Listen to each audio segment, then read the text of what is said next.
Pada tahun 2020, total produksi sampah di Indonesia mencapai 67,8 juta ton per harinya.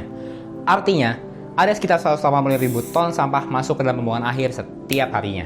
Dengan persentase sekitar 65% terdiri dari sampah makanan dan 35% sisanya terdiri dari sampah anorganik seperti plastik, kaca, karet, dan lain-lain.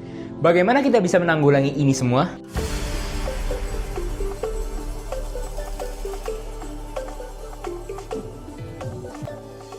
This is all of the trash that I've produced in the past 3 years. Perkenalkan, Lauren Singer, wanita asal Amerika Serikat yang dalam waktu 3 tahun memproduksi sampah hanya dalam 1 toples saja. Bagaimana bisa? I live a zero waste lifestyle. Apa itu zero waste? Zero waste adalah gaya hidup nol sampah yang berusaha diwujudkan dengan prinsip 4R.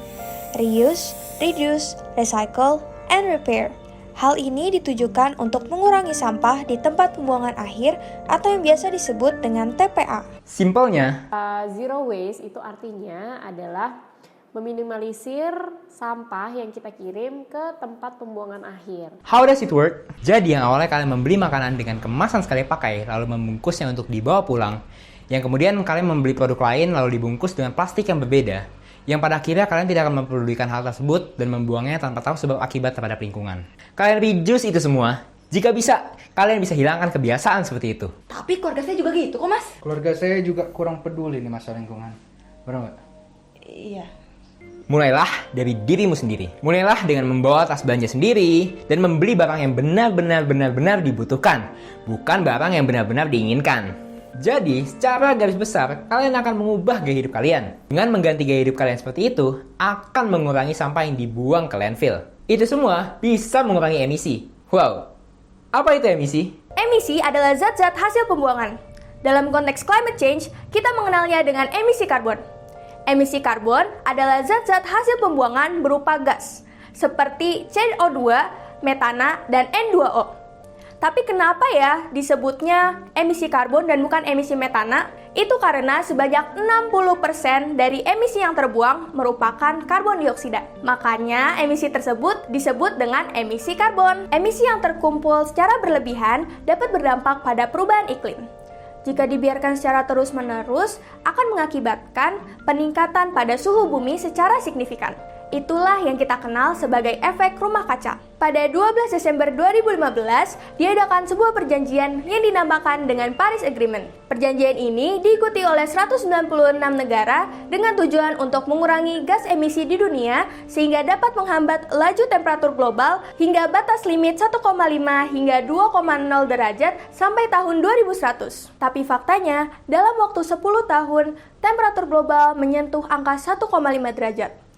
Jika kita tidak menghambatnya, itu akan menjadi sebuah bencana.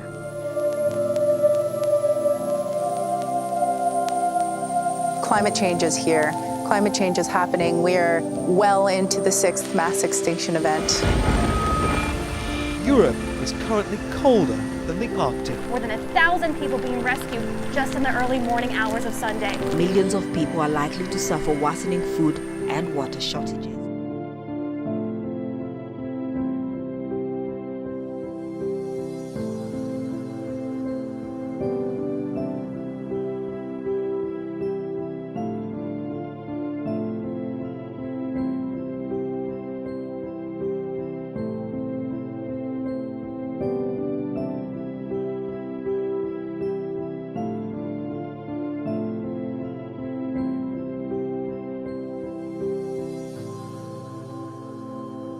Panel surya, tenaga angin, nuklir dinilai dapat mengurangi emisi karbon. Namun nyatanya emisi tak kunjung menurun sampai saat ini. Kalian nggak perlu untuk menjadi seorang ilmuwan. Kalian nggak perlu untuk menjadi seorang klimatologis. Karena ternyata udah ada solusinya. Dengan membuka mata dan mulai berubah.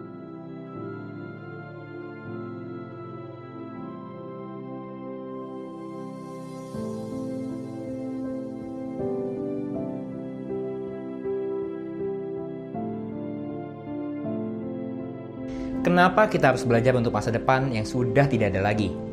Padahal di saat yang sama, tidak ada orang yang berbondong-bondong untuk menyelamatkan masa depan. We need hope. Tapi hal yang lebih kita butuhkan dari harapan adalah sebuah tindakan. Saat kita mulai bertindak, harapan akan datang dari mana saja. So, instead of looking for hope, we should look for action. Kemudian, dan hanya pada saat itu, harapan pun akan datang dari mana saja.